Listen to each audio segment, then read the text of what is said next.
7 macam perkara yang merusak akidah dan keimanan, merusak amal perbuatan yang sudah kita kerjakan, merusak sendi-sendi kehidupan sosial, pendek kata merusak segala hal di dalam kehidupan kita. Jauhilah olehmu 7 macam perkara yang merusak. Yang pertama, asyirku billah, menyekutukan Allah subhanahu wa ta'ala. Agama dimulai dari keyakinan, maka kehancuran agama selalu dimulai dari kehancuran keyakinan, iman atau akidah yang dimiliki oleh seseorang. Dan untuk menghancurkan nilai-nilai iman yang kita miliki ini, orang rasanya tidak akan menghantam kita dengan peluru kendali. Orang tidak akan mengirimkan nuklir ke sini. Orang tidak juga akan mengirimkan satuan militernya ke sini. Untuk menghancurkan nilai-nilai iman, dibanjiri kita dengan paham-paham yang merusak dan mendangkalkan akidah. Baik ia bernama materialisme, baik ia bernama sekularisme, baik ia bernama banjirnya maksiat dan munkarat, baik ia bernama banjirnya peradaban dan kebudayaan yang menghancurkan moral daripada anak-anak kita, sedikit demi sedikit melenturkan dan melunturkan nilai-nilai keimanan kita, untuk kemudian pada waktunya nilai iman itu akan bertukar dan berganti menjadi nilai syirik kepada Allah subhanahu wa ta'ala. Atau pada sisi lain, menjadikan yang selain Allah sebagai tujuan akhir daripada kehidupan kita. Sedangkan kita sama-sama maklum bahwa di dalam pandangan agama Islam, dosa yang tidak berampun, dosa yang terbesar, termasuk dalam kategori bapak moyangnya dosa, tidak lain adalah syirik, yakni menyekutukan Allah subhanahu wa ta'ala. Pola penghancuran iman ini memang berstrategi. Ditawarkan kita kepada paham materialisme, paham kebendaan, di mana otak menempati urutan sebagai ranking pertama, Tuhan jatuh pada urutan kedua. Lalu menyusul kepada paham sekularisme, Allah dipisahkan dari seluruh kegiatan hidup ini, untuk pada gilirannya menjadikan yang selain Allah sebagai tujuan akhir daripada seluruh kegiatan hidup kita. Oleh karenanya, kewajiban menjaga nilai-nilai iman ini merupakan kewajiban yang mulia tetapi berat. Tidak hanya untuk kita, tetapi juga bagaimana mewariskannya kepada anak-anak kita, generasi yang akan datang. Orang-orang tua bijaksana yang diceritakan di dalam Al-Quran, kalau sudah berpikir tentang anak-anaknya, pertanyaan yang paling mereka risaukan ialah, ma ta'buduna min ba'di. Anakku, kalau pada satu saat aku, ayahmu sudah tidak ada lagi di dunia ini, meninggalkan kamu semua, ma ta'buduna min ba'di, apa yang akan kamu sembah nak? Jikalau sekarang ayahmu masih mau ke masjid, masih mau melakukan rukuk dan sujud, masih beribadah menyembah Allah subhanahu wa ta'ala, kalau orang tuamu sudah tidak ada, ma ta'buduna min ba'di, masihkah engkau mau datang ke masjid? Masihkah engkau mau rukuk dan sujud? Masihkah engkau mau menyembah Allah subhanahu wa ta'ala? Pertanyaan ini yang dipikirkan oleh Nabi Yakub kepada putra-putranya. Pertanyaan ini yang diteruskan oleh Nabi Ibrahim kepada anak-anaknya. Pertanyaan ini yang diwariskan oleh generasi ulama'us salafus saleh kepada para generasi berikutnya. Bagaimana kita generasi sekarang? Kita orang-orang tua sekarang bukan berfikir ma ta'buduna min ba'di, malah yang kita fikirkan ma ta'kuluna min ba'di. Kalau bapak tidak ada nanti kamu makan apa nak? Perkara kamu nyembah apa urusan nomor 18. Yang penting kamu nanti hidup bisa makan, nak. Maka kita sibuk mewariskan harta kepada anak-anak kita. Kita sibuk mewariskan kebun dan tanah kepada anak-anak kita. Kita sibuk mewariskan pabrik kepada anak-anak kita, sementara kita lupa mewariskan intan yang paling mahal, mewariskan mutiara yang paling berharga, yaitu nilai iman kepada Allah Subhanahu wa ta'ala. Alangkah baiknya apabila warisan harta, warisan tanah dan kebun, warisan rumah dan pabrik didasari lebih dahulu dengan mewariskan nilai iman kepada Allah Subhanahu wa ta'ala. Sebagai orang-orang tua, kita boleh bersedih kalau anak kita tidak mengerti komputer. Kita boleh bersedih kalau anak kita tidak mengerti matematika. Kita boleh bersedih kalau anak kita tidak mengerti bahasa Inggris. Tapi sewajarnya lebih bersedihlah kita orang tua jikalau mempunyai anak yang tidak kenal Allah sebagai Tuhannya, yang kemudian tidak mau rukuk dan sujud kepada Allah Tuhannya. Itulah kemalangan yang paling malang bila kita meninggalkan generasi yang tidak bertauhid kepada Allah Subhanahu wa ta'ala. Betapapun anak kita tidak ngerti komputer, saudara, paling-paling kerugiannya cuma kerugian dunia. Masuk dia ke alam barzakh, munkar nakir tidak akan sempat tanya kau belajar komputer apa tidak. Kumpul dia di padang mahsyar, malaikat juga tidak akan tanya matematikamu nilainya berapa.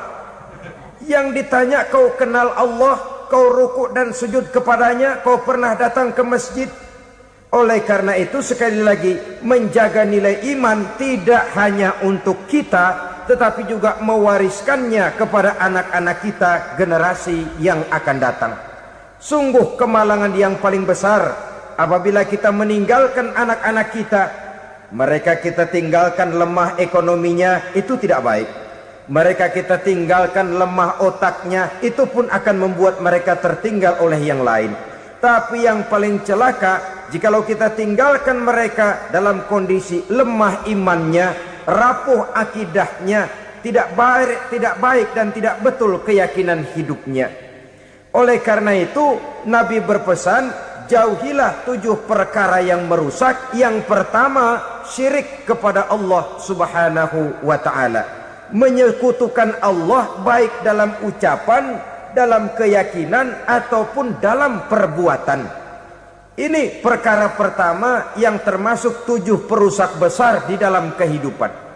Kalau sudah jatuh kita ke lembah syirik, bagaimanapun banyak kebaikan yang kita kerjakan, berjiwa sosial, bertangan pemurah, gemar menolong orang lain, kalau memang dasarnya syirik, maka seluruh kebaikan kita akan hancur, tidak akan ada nilainya dalam pandangan Allah Subhanahu wa ta'ala. Dalam pandangan manusia mungkin kita dicatat sebagai orang sosial, gemar menolong orang lain, tidak berpangku tangan melihat orang yang mendapat kesulitan. Tapi oleh karena dasarnya syirik, dasarnya tidak mentauhidkan Allah, maka seluruh nilai kebaikan yang kita kerjakan tidak akan ada nilainya dalam pandangan Allah Subhanahu wa ta'ala. Maka jagalah iman kita, jangan sampai dihinggapi penyakit syirik yang bagaimana kecilnya sekalipun. Sekali lagi, baik syirik dalam bentuk ucapan, syirik dalam bentuk keyakinan, sampai kepada syirik dalam bentuk perbuatan, kita berhindar kepada sifat-sifat yang sedemikian itu. Karena apa? Dalam satu ayat Quran Allah Subhanahu wa ta'ala menjelaskan, innallaha la yaghfiru ayyushraka bih wa yaghfiru ma duna dzalika liman yasha. Allah tidak akan memberi ampun kepada orang-orang yang menyekutukannya, tapi Allah masih mau memberikan ampun kepada dosa-dosa yang selain itu bagi orang-orang yang dikehendakinya. Dosa selain syirik, apabila kita bertaubat, Allah masih mau mengampuni. Tapi kalau sudah jatuh ke tempat syirik, itu sudah dosa yang tidak berampun. Taubatnya tidak lain melepas syirik, kembali kepada tauhid, berkeyakinan bahwa hanya ada Allah Subhanahu wa ta'ala, Tuhan satu-satunya, yang lam yalid walam yulad walam yakul lahu kufuwan ahad. tidak beranak, tidak pula diperanakkan, dan tidak satupun yang dapat menyerupai Tuhan Allah Subhanahu wa ta'ala. Saudara-saudara kaum muslimin rahimakumullah, bahwa kita di zaman sekarang memang tidak menyembah berhala, ya. Bahwa kita tidak berterang-terangan mengatakan Tuhan lebih dari satu, memang. Bahwa kita tidak berkeyakinan Tuhan itu punya anak atau diperanakkan, tentu.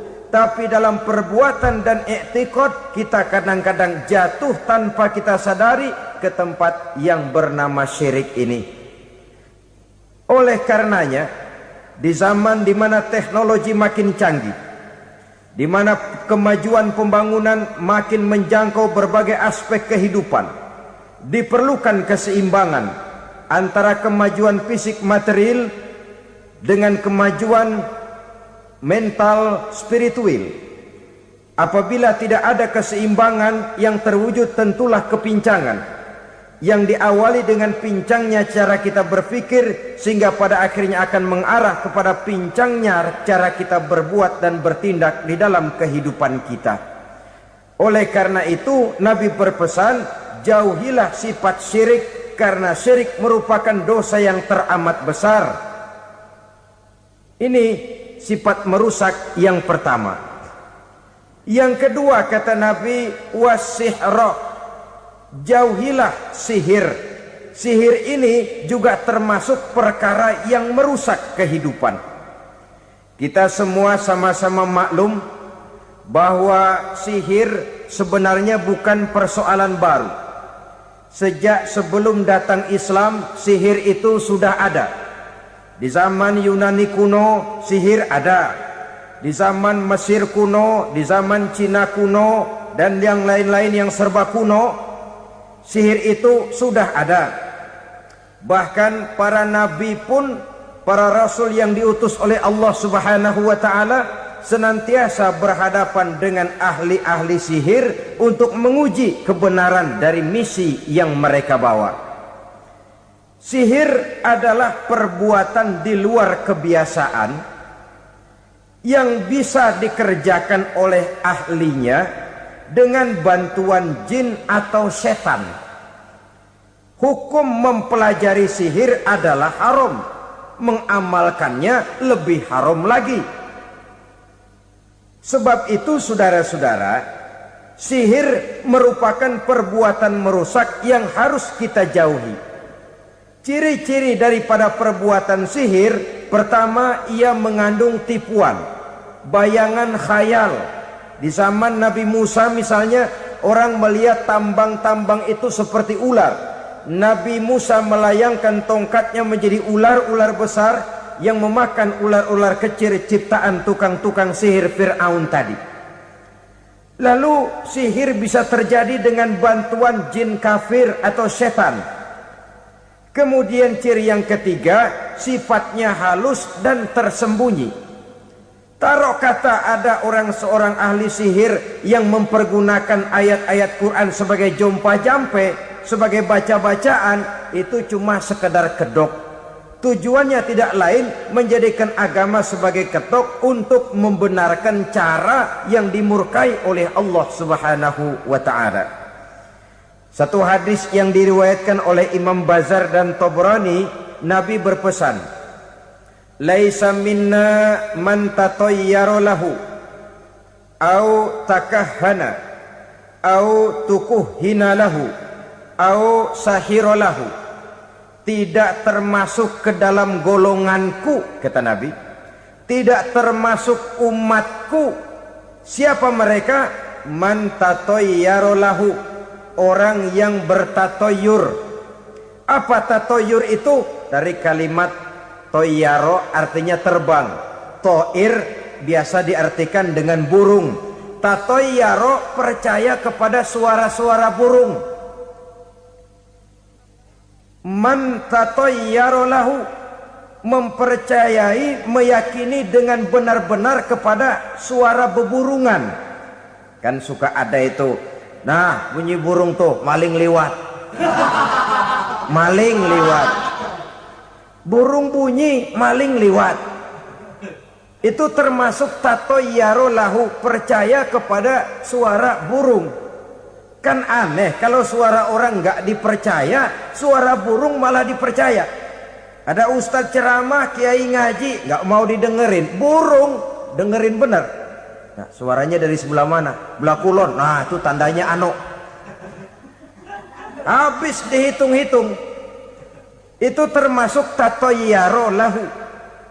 Au takahana, atau bertenung, au tukuhina, atau minta ditenungkan, au sahirolahu, atau melakukan perbuatan sihir, atau minta disihirkan. Laisa minna, tidak termasuk ke dalam golonganku, kata Nabi. Sehingga dengan demikian saudara-saudara, menghadapi sihir dengan sihir sekalipun termasuk perbuatan yang tidak diajarkan oleh agama. Kita kan mempelajari sihir untuk jaga diri, tidak apa-apa. Yang dilarang mengamalkannya, dilarang juga mempelajarinya. Sebab orang kalau sudah mengetahui, biasanya lalu terangsang untuk mencoba. Kalau percobaannya berhasil, biasanya terangsang untuk coba lagi dan coba lagi. Pada akhirnya ketagihan, lalu beralih menjadi profesi, apalagi itu nanti bisa mendatangkan hasil uang. Saudara-saudara kaum muslimin rahimakumullah, kita manusia makhluk nyata. Kita hidup di alam nyata, terikat oleh sunnatullah, causality. Oleh karenanya, bagi kita keyakinan yang penuh, keikhlasan di dalam bertuhankan Allah, penyerahan diri sepenuhnya hanya kepadanya, itu sudah merupakan obat penangkal yang sangat ampuh agar kita tidak terkena penyakit-penyakit yang dibuat oleh setan dan para pembantunya. Sehingga beberapa ayat Quran mengajarkan, misalnya a'udzu bikalimatillahi tammati min syarri ma khalaq, atau bismillazi la yadurru ma'asmihi syai'un fil ardi wala fis sama, dengan menyebut nama Allah yang tidak bisa mendatangkan bahaya sedikit pun, dari baik yang datang dari langit maupun yang datang dari bumi. Jiwa yang kosong dari keyakinan yang penuh kepada Allah, jiwa yang penuh was-was dan ragu-ragu, itu yang mudah terserang oleh penyakit-penyakit yang dikerjakan oleh para tukang-tukang sihir, yaitu oleh setan dan seluruh para pembantunya. Kemudian hadis kedua yang diriwayatkan oleh Imam Ibnu Hibban, Nabi bersabda, la yadkhulul jannata mudminu khamrin wala mu'minu bisihrin wala qati'u rahmin. Tidak masuk surga. Ini Nabi yang bilang, tidak masuk surga. Siapa itu? Pertama, mudminu khamrin, orang yang berkekalan dalam mabuk. Selalu mudminun itu sudah menjadi perbuatan rutinnya, tidak kapok-kapoknya, teler seumur hidup. Mudminu khamrin, tidak masuk surga orang yang selalu bermabuk-mabukan. Yang kedua, wala mu'minu bisihrin, orang mukmin tapi main sihir. Ini juga oleh Nabi diperingatkan, tidak akan masuk surga orang mukmin tapi suka main sihir. Wala qati'u rahmin, dan tidak juga orang yang memutuskan silaturahmi. Tiga macam manusia yang diperingatkan Nabi tidak akan masuk surga: orang yang selalu mabuk, orang mukmin yang main sihir, dan orang yang memutuskan silaturahmi. Saudara-saudara kaum muslimin rahimakumullah. Lalu orang berkata, kenapa dilarang kita bersihir? Padahal Rasul sendiri kan punya mukjizat. Nah, kita memang harus membedakan antara mukjizat dengan sihir. Dalam kehidupan agama kita kenal ada yang namanya mukjizat, Ada yang namanya karomah atau keramat biasa diucapkan. Ada yang namanya maunah. Ada yang namanya irhas. Ada juga yang namanya sihir. Kesemuanya ini berbeda, saudara-saudara. Yang dinamakan mukjizat itu khusus untuk para rasul saja. Satu kejadian luar biasa yang terjadi dilakukan oleh rasul atas izin dari Allah Subhanahu wa taala. Perbedaannya dengan sihir jelas. Sihir dari setan, mukjizat dari Allah. Sihir bisa dipelajari, mukjizat tidak. Sihir umumnya untuk maksud-maksud yang tidak baik, sedangkan mukjizat untuk memperkuat kebenaran yang disampaikan oleh para rasul dan ditentang oleh umatnya. Bahkan kafir Quraisy dahulu menganggap orang-orang ahli sihir itu berada dalam satu posisi yang hina, sehingga mereka mengatakan dan menuduh Nabi Muhammad sebagai tukang sihir. Tuduhan sebagai tukang sihir adalah tuduhan yang sangat aib dan hina. Di tengah masyarakat kufar jahiliyah, kedudukan tukang sihir dipandang sebagai kedudukan yang hina, sehingga mereka mengejek Nabi dengan sebutan tukang sihir. Jadi mukjizat hanya untuk Rasul saja. Kemudian karomah. Karomah ini asal kata dari karoma, kehormatan, kemuliaan yang diberikan Allah kepada hamba-hambanya yang rajin mendekatkan diri kepadanya. Oleh karena ketekunannya melaksanakan ibadah, Allah memberikan keistimewaan kepada orang itu, yang dengan keistimewaannya dia bisa mengerjakan yang tidak bisa dikerjakan oleh orang lain. Karomah hanya bisa dicapai dengan prestasi ibadah. Kalau sihir mau ibadah apa enggak, asal dia belajar, bersatu dan berteman dengan setan, memenuhi persyaratan-persyaratan setan, biasanya lalu bisa. Sedangkan karomah tidak mungkin terwujud tanpa orang mendekatkan diri sedekat-dekatnya kepada Allah Subhanahu wa ta'ala. Maka kita lihat biasanya orang-orang yang punya ilmu sihir, mukanya rata-rata nggak enak dilihat.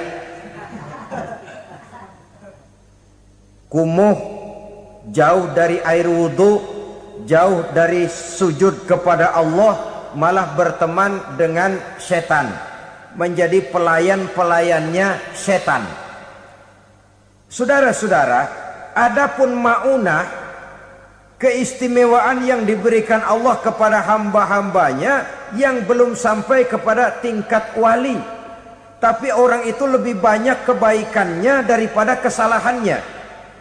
Umpamanya, saudara jalan bertiga di pinggir jalan, saudara ada pada posisi di tengah, lalu bertiga ini ketabrak mobil.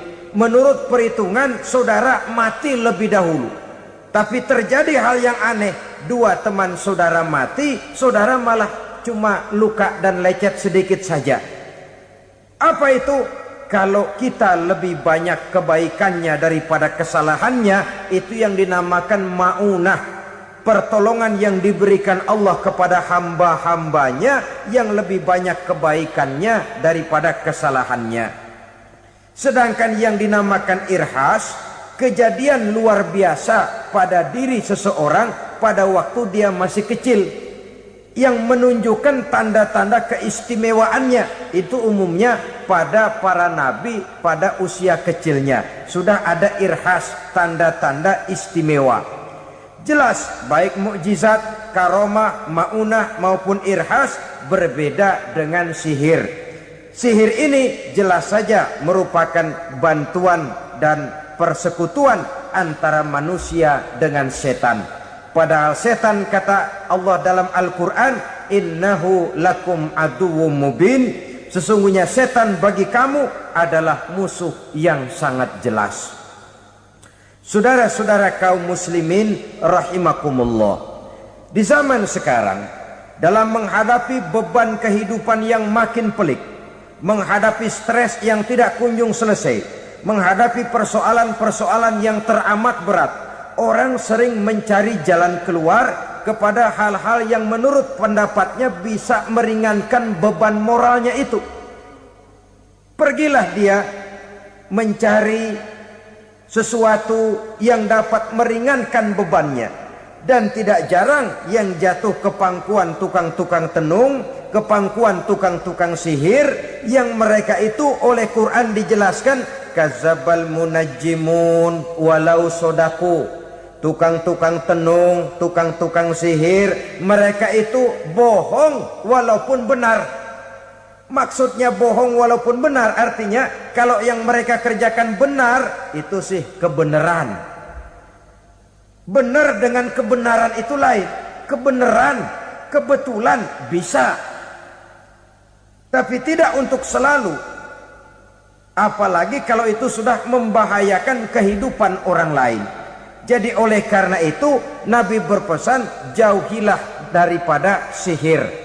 Kalau sudah jauhilah dari sihir artinya ya jauhilah daripada mempelajarinya, jauhilah daripada bergaul dengan orang-orang yang ahli di bidang itu, karena dari pergaulan segalanya bisa menular. Baiklah saudara, ini yang kedua. Yang ketiga pesan Nabi, wa qatlan nafsil lati harramallahu illa bil haq. Membunuh orang lain dengan cara yang tidak benar. Membunuh orang yang diharamkan oleh Allah Subhanahu wa taala untuk melakukannya kecuali dengan alasan yang benar. Kita tahu Islam adalah agama damai. Sesuai dengan namanya, ia tidak dikembangkan dengan pedang dan kekerasan. Ia dikembangkan dengan keteladanan dan tuntunan moral. Oleh karena Islam bukan agama kekerasan, Islam pun tidak mementingkan dan mengajarkan kekerasan kecuali dengan alasan yang benar dan bisa dipertanggungjawabkan. Membunuh dengan sengaja, menghilangkan nyawa orang lain tanpa alasan yang bisa dibenarkan adalah merupakan dosa besar dan satu di antara 7 perkara yang bisa mendatangkan kerusakan dalam kehidupan dan yang hendaknya harus kita jauhi. Saudara-saudara kaum muslimin rahimakumullah, beberapa waktu yang lalu di sebuah kota kecil yang indah bernama New Auckland. Saudara tahu New Auckland? Itu dari Gunung Kidul masih ngidul lagi. Pernah diadakan satu seminar yang membicarakan bagaimana menyelamatkan masyarakat manusia dari bahaya Perang Dunia Ketiga. Diperkirakan kalau terjadi Perang Dunia Ketiga, manusia tidak akan tersisa. Sebab apa? Pada waktu itu cadangan nuklir yang dimiliki oleh bersama Amerika dan Rusia konon sudah sanggup memusnahkan 6 miliar manusia pada saat jumlah manusia baru 5 miliar. Jadi kelebihan nuklir dunia ini. Kalau terjadi Perang Dunia Ketiga, sulit manusia untuk tersisa. Maka dibahaslah di dalam seminar itu, wah, supaya tidak terjadi Perang Dunia Ketiga, maka perlombaan membuat senjata-senjata canggih, alat-alat pembunuh modern harus segera dibatasi. Dibahas, tidak mungkin kita membatasi perlombaan membuat senjata. Kenapa? Makin maju ilmu dan teknologi, makin canggih senjata yang ditemukan. Atom sudah meningkat menjadi nuklir, nuklir sudah meningkat menjadi neutron, dan kita tahu bom yang bernama neutron ini bom yang cukup membunuh tanpa perlu merusak. Artinya kalau dia diledakkan di kota kita ini, bangunan utuh, jembatan tidak ambruk, rumah-rumah tetap berdiri, tapi semua yang bernama hidup mati. Itu katanya lebih sopan dari bom atom. Sebab kalau si atom ini sudah membunuh, merusak pula. Neutron cukup membunuh saja tanpa perlu merusak. Jadi majunya senjata-senjata teknologi sebagai akibat yang logis dari kemajuan ilmu pengetahuan ini tidak bisa kita batasi. Dan memang sebenarnya yang bahaya bukan senjatanya, tapi manusia yang mengendalikan senjata itu. Mereka kembali kepada prinsip the man behind the gun. Bukan senjatanya yang bahaya, tapi manusia yang mengendalikan senjata itu yang bahaya. Walaupun senjatanya modern, katakanlah model M16 umpamanya, kalau yang mengendalikannya orang beriman, insya Allah aman. Tapi biar megang cuma senapan angin, kalau yang megang orang brutal, ngeri kita deket-deket. Apalagi kalau memang bukan ahlinya menggunakan senjata, bisa ngeker kaki kena jidat.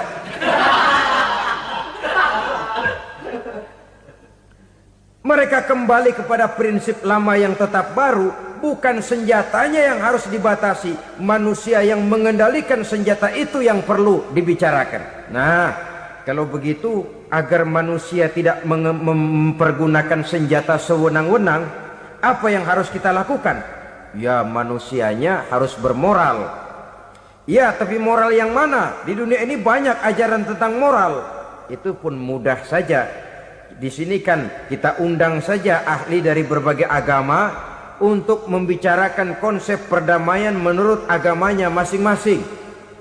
Baik, setuju itu, setuju. Maka tampillah para ahli agama, mereka kembali kepada prinsip moral daripada konsep yang terkandung di dalam ajaran agama untuk menegakkan perdamaian. Mula-mula naiklah ahli dari agama Hindu, dibacakan konsep perdamaian menurut ajaran agama Hindu, bahwa untuk damai manusia harus meninggalkan nafsu keduniaannya, menempuh samsara dan sebagainya untuk mencapai nirwana, menjauhi kemegahan dan kemewahan dunia. Ini lalu dibahas, rasanya juga tidak mungkin ini. Kemudian dari agama Nasrani, bahwa untuk damai manusia harus menciptakan sifat kasih sayang. Kalau ditampar pipi kiri, berikan pipi yang kanan. Kalau diberikan selendang, berikan baju. Nanti orang kasihan, lalu dia tidak akan nampar lagi. Ketika ini dibahas, ternyata rasanya pun tidak mungkin bisa diterima. Karena apa? Di zaman sekarang orang ditampar pipi kiri, dikasih pipi kanan. Bukan kasihan, gemes. Damai belum tentu, bonyok udah jelas.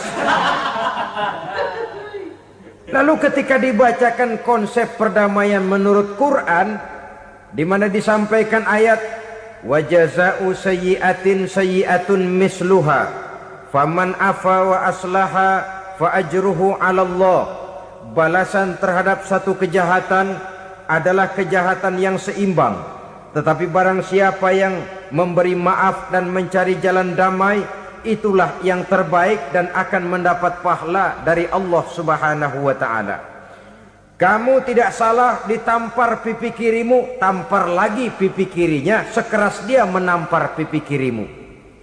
Nanti orang tidak mau menampar kita karena dia tahu kalau dia tampar kita, dia akan menderita tamparan sekeras dia menampar kita. Akan terjadilah prinsip saling hormat menghormati, tidak saling ganggu, tidak saling usil, tidak saling jahil.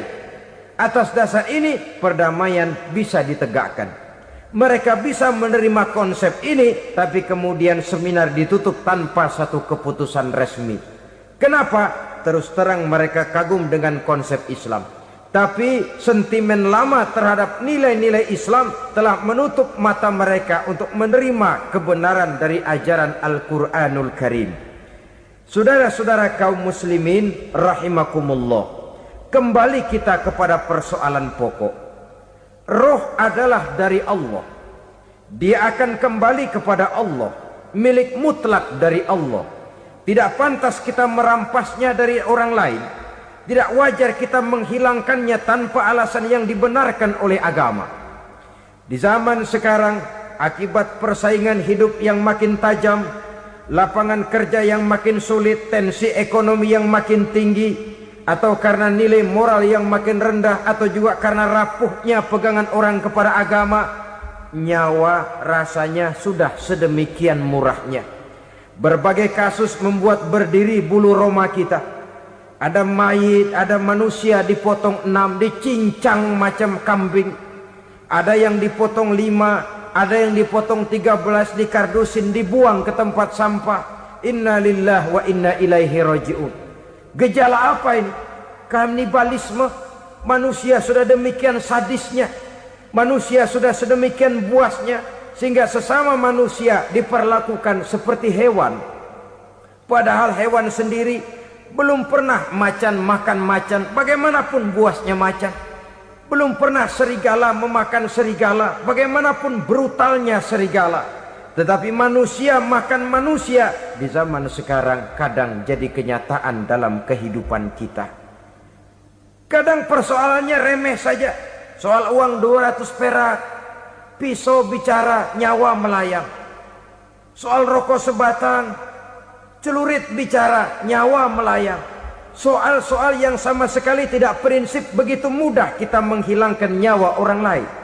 Padahal Nabi pernah memperingatkan, apabila dua orang muslim sudah berkelahi dan berbunuh-bunuhan, al-qatil wal maktul finnar, yang membunuh dan yang terbunuh dua-duanya neraka. Sahabat heran, ya Rasul, kalau yang terbunuh, kalau yang membunuh masuk neraka itu sih wajar, tapi yang terbunuh kenapa neraka juga? Beliau menjawab, dua-duanya sudah punya niat untuk saling membunuh. Niatnya itu yang diponten. Yang terbunuh cuman lagi apes aja, keduluan dia. Umpama tidak terbunuh, pasti dia yang akan membunuh.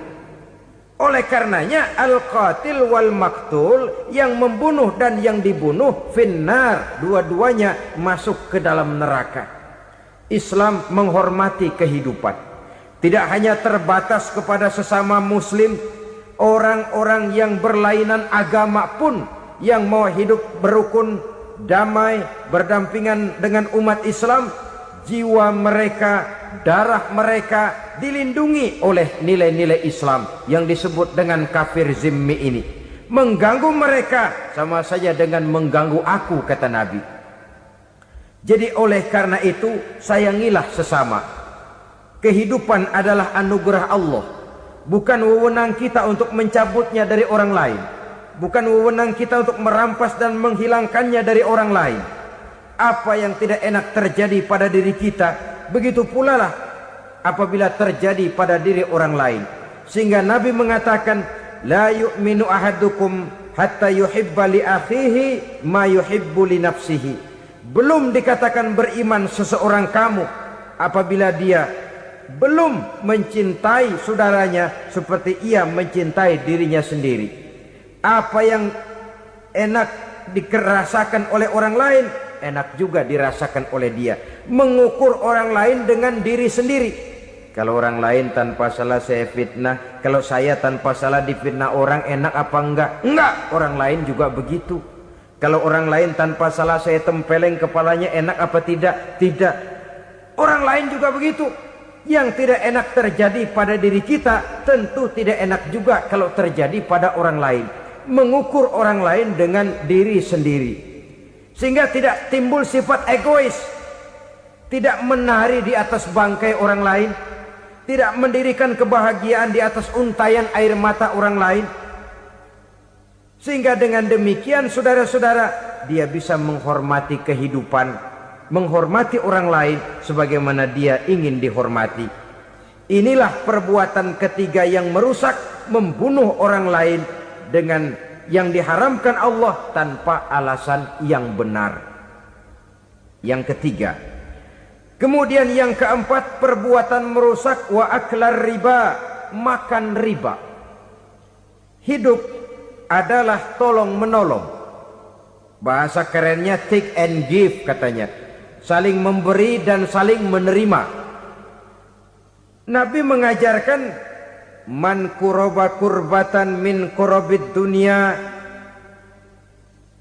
karaballahu lahu kurbatan min kurabi yaumal qiyamah. Wallahu fi aunil abdi madamal abdu fi auni akhihi. Siapa yang meringankan beban dari beban-beban yang dirita seseorang di dalam kehidupan dunia, Allah akan meringankan bebannya daripada beban-beban yang harus dipikulnya di hari kiamat nanti. Wallahu fi aunil abdi madamal abdu fi auni akhihi. Allah senantiasa akan menolong seorang hamba selama hamba itu masih mau menolong saudaranya. Allah selalu akan menolong seorang hamba selama hamba itu masih mau menolong saudaranya.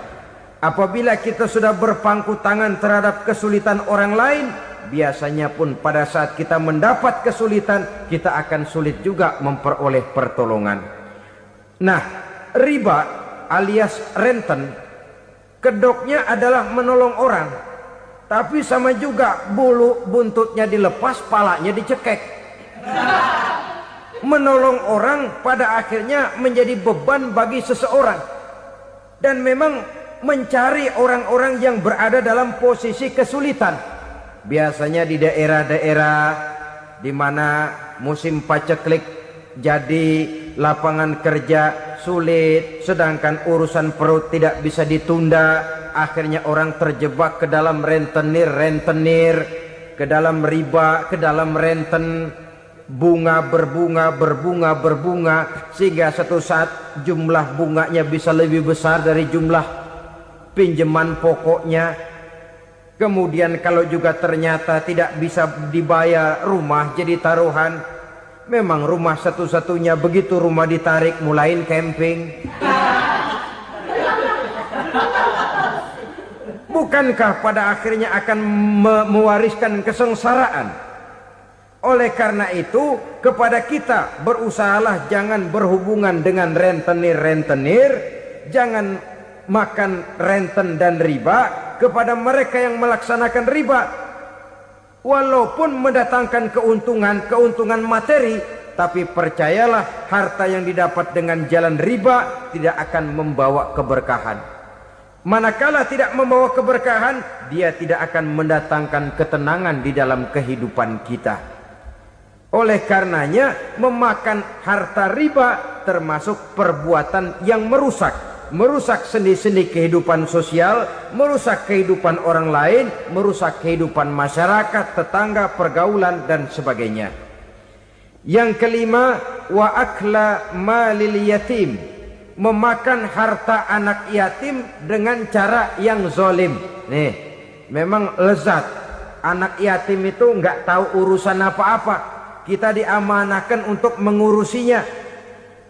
Kadang-kadang dibentuklah panitia penyantunan yatim piatu. Yatimnya mah tetap kelaparan, panitianya yang pada gendut.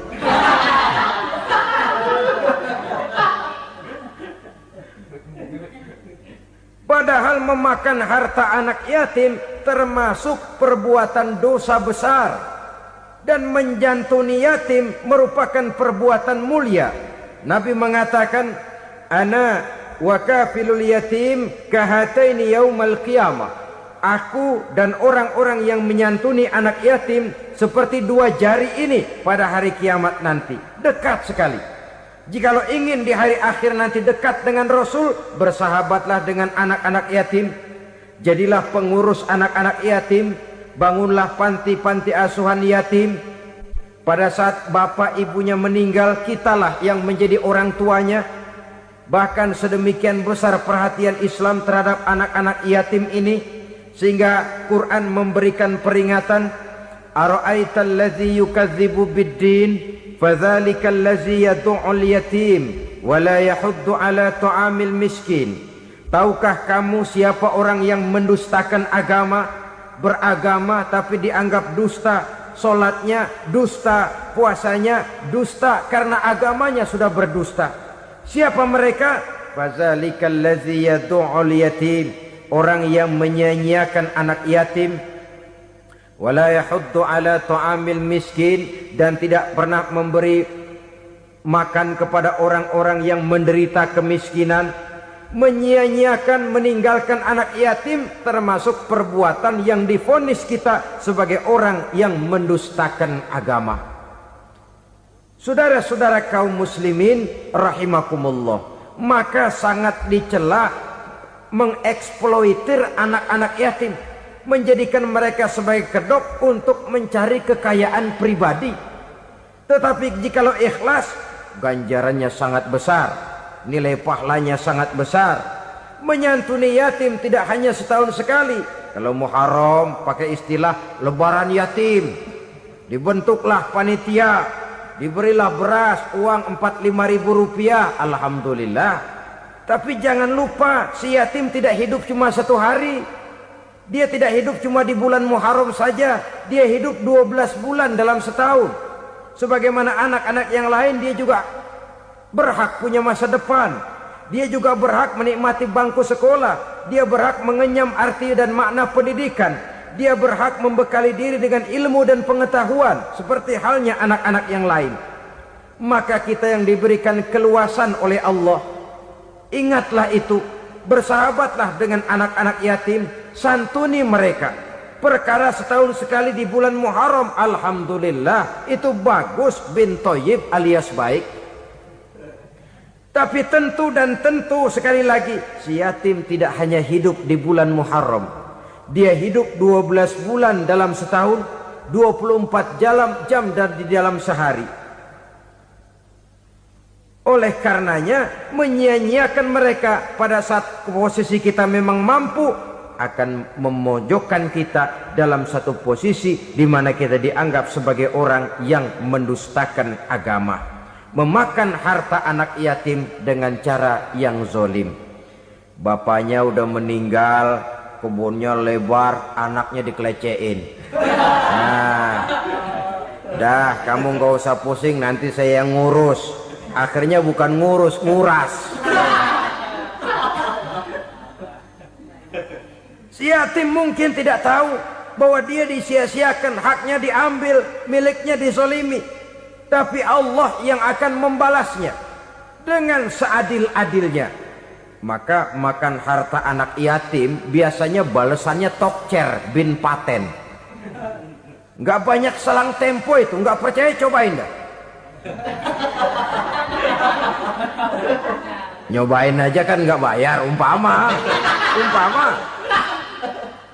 Memakan harta anak yatim dengan cara yang zolim, ganjarannya biasanya kontan. Kenapa? Ratapan si miskin, untayan air matanya, jeritan kepedihan hatinya, membuka pintu langit, permohonannya diijabah, getaran hatinya didengarkan oleh Allah. Maka balasannya biasanya kontan, spontan, tidak menunggu waktu terlalu lama. Itu di dunia, belum lagi di akhirat nanti. Bukankah dalam riwayat Mi'raj diceritakan Nabi melihat di neraka itu orang perutnya sebesar rumah? La haula wala quwata. Itu perut kayak rumah, bagaimana jalannya tuh orang? Dan memang gak jalan, diseret-seret oleh malaikat di neraka itu. Hancur perutnya, amburadul itu perut. Berantakan isinya, dibulatkan lagi, diseret lagi, hancur lagi, dibulatkan lagi. Sampai Nabi tanya, orang itu begitu berat siksanya kenapa ya Jibril? Itu Muhammad, waktu di dunia dulu rakus banget makan harta anak yatim. Begitu vonisnya, begitu menyedihkan nasibnya di akhirat. Tapi di dunia pun ketidakberkahan itu sudah membayangi kehidupannya. Oleh karena itu, kepada saudara-saudara yang mendapat titipan anak yatim, berbahagialah, karena semulia-mulia rumah adalah rumah yang di dalamnya ada anak yatim yang disantuni. Sehina-hina rumah adalah rumah di mana di dalamnya ada anak yatim yang disia-siakan. Begitu kata Nabi kita. Rumah yang paling mulia dalam pandangan Allah, rumah yang di dalamnya ada anak yatim yang disantuni.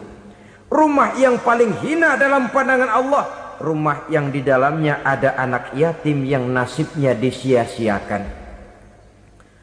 Berbahagialah saudara apabila menjadi penyantun anak-anak yatim, pelindung mereka, sehingga mereka mempunyai masa depan sebagaimana anak-anak lainnya. Rasulullah sendiri sedemikian peka terhadap keadaan anak-anak yatim karena beliau sendiri memang mengalami umur 6 bulan dalam kandungan ibu, beliau sudah ditinggalkan oleh ayahnya. Pada saat berusia 6 tahun ibu sudah meninggal. Yatim piatu dalam usia di mana beliau sedang perlu belas kasih seorang ibu dan pengertian seorang bapa. Kepekaan itu lalu timbul, bahkan kemudian sampai kepada beliau berkata, aku dan orang yang menyantuni anak yatim seperti jari tengah dan jari telunjuk di hari akhirat nanti. Sedemikian dekatnya. Baiklah ya, jadi yang kelima, memakan harta anak yatim. Jauhi karena ini perbuatan yang merusak. Yang keenam, watawalli yaumaz zahfi, melarikan diri pada hari pertempuran. Apa ini? Khianat. Tidak konsekuen dengan konsep perjuangan. Pada mulanya keras benar teriak, berantas korupsi, ganyang korupsi. Cuma karena belum dapat giliran. Begitu dia naik dapat kesempatan, korupsinya lebih edan dari yang diteriakinya. Ini termasuk tawalli yaumaz zahfi, berpaling pada hari peperangan. Di saat menghadapi musuh, kalau belum kelihatan musuh, teriaknya nyaring bener. Jangan takut demi kebenaran sampai titik darah yang paling penghabisan. Musuh belum kelihatan. Begitu musuh sudah kelihatan, paling dulu lari ke belakang. Kalau diajak berjuang ada saja alasannya. Sehingga Quran memberikan peringatan kepada kita semua. Mengapa kamu ini berat? Kalau sudah diajak berjuang di jalan Allah, kakimu seperti terhunjam berakar di perut bumi. Berat untuk melangkah berjuang. Lari dari pertempuran tidak konsekuen dengan konsepsi perjuangan.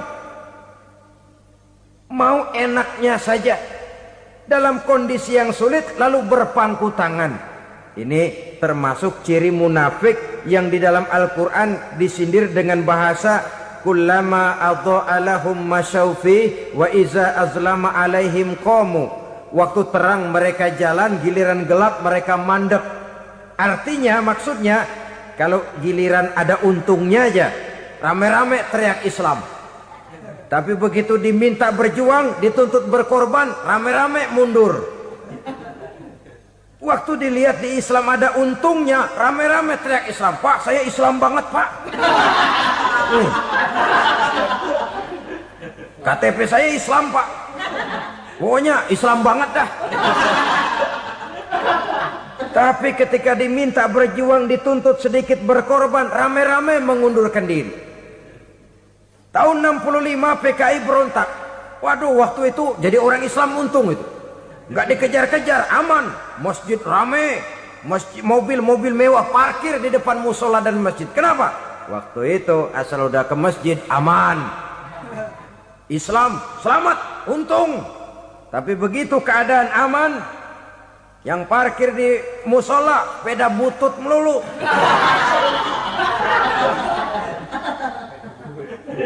Waktu terang mereka jalan, waktu gelap mereka berhenti. Dikala di Islam ada untungnya, baru wah Islam bagus, Islam hebat. Tapi waktu dilihat ada kerugian, jangan bawa-bawa Islam dah. Jangan bicara soal Islam, ini kan bukan soal agama. Bukan soal agama. La haula wa la quwata illa billah. Beragama kita ambil talfik fid din, mengambil yang enteng-enteng saja dalam urusan beragama ini. Tidak konsekuen kita dengan Islam kita. Seolah kita mau memilih mana yang terasa cocok sama selera kita, kita teriak Islam. Beratan aja dikit, rame-rame berpaling. Itu termasuk tawalli yaumaz zahfi.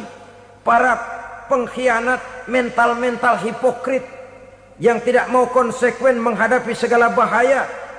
itu termasuk perbuatan yang merusak. Kenapa? Kalau cuma dia saja yang lari, mungkin tidak jadi soal. Tapi larinya ini akan mempengaruhi orang lain. Nah, pengaruhnya itu yang dicegah. Sebab kalau satu sudah mulai lari, yang lain mulai ngelirik. Ketika yang dilirik kemudian tidak ada reaksi, dia akan ikut lari. Artinya apa?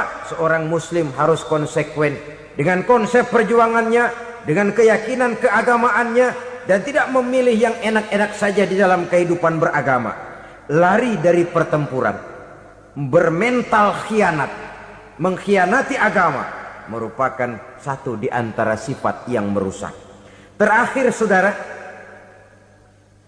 wa qazfal muhsanatil ghafilatil mu'minat, menuduh perempuan baik-baik yang tidak tahu menahu tentang tuduhan yang dituduhkan kepadanya, menuduh perempuan mukmin yang baik-baik yang tidak tahu menahu tentang tuduhan yang dilakukan kepadanya.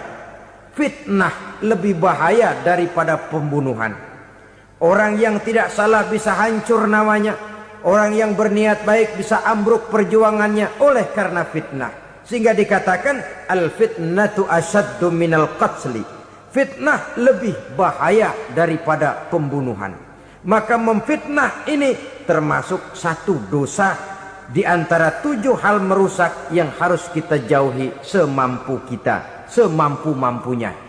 Mengupayakan sebisa-bisanya jangan sampai terjebak ke dalam hal yang demikian. Nah, saudara-saudara, inilah saja pertemuan kali ini. Mudah-mudahan ada manfaatnya. Semoga Allah memberikan kekuatan zahir dan batin kepada kita untuk bisa menjauhi 7 perkara yang merusak ini. Selalu berusaha menyimpan sesuatu yang bisa membawa manfaat, baik untuk dirinya, untuk anak cucunya, maupun untuk keluarganya, untuk masa kini dan masa depannya. Kadang simpanan itu berbentuk uang, kadang berupa tanah, lain saat berbentuk pabrik, dan lain sebagainya. Sementara masa depan yang paling pasti adalah akhirat. Jika untuk masa depan dunia kita rela memeras keringat, membanting tulang, pergi pagi dan pulang petang, menyimpan uang, menyimpan tanah, menyimpan pabrik, pernahkah kita merenung jika satu saat kiamat datang, kita dibangkitkan dari kubur masing-masing, berdiri di padang mahsyar untuk mempertanggungjawabkan seluruh kegiatan hidup kita di dunia ini, lalu kita akan menuju ke alam akhirat. Sudahkah kita mempunyai simpanan untuk akhirat kita? Pada pertemuan kali ini saya ingin menyampaikan sebuah hadis di mana Rasulullah sallallahu alaihi wasallam bersabda, arba'un min kanzil jannah. Simpanan sorga ada 4 macam. Yang pertama, ikhfa'us sadaqah, menyembunyikan sedekah. Saudara-saudara kaum muslimin, sebagaimana yang kita maklum bahwa Allah Subhanahu wa taala melebihkan sebagian rezeki dari kita terhadap yang lain. Ada yang kaya, ada yang setengah kaya, ada yang miskin, ada yang setengah miskin, dan selanjutnya. Ada yang gajinya kecil tapi penghasilannya gede. Ada yang penghasilannya gede tapi nggak punya gaji.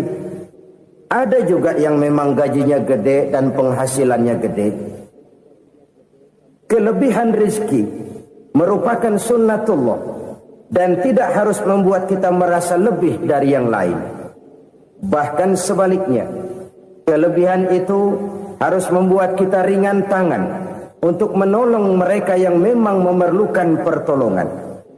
Kalau saudara diberikan ilmu, maka pertanyaan akhirat cuma satu: ilmumu kau amalkan untuk apa?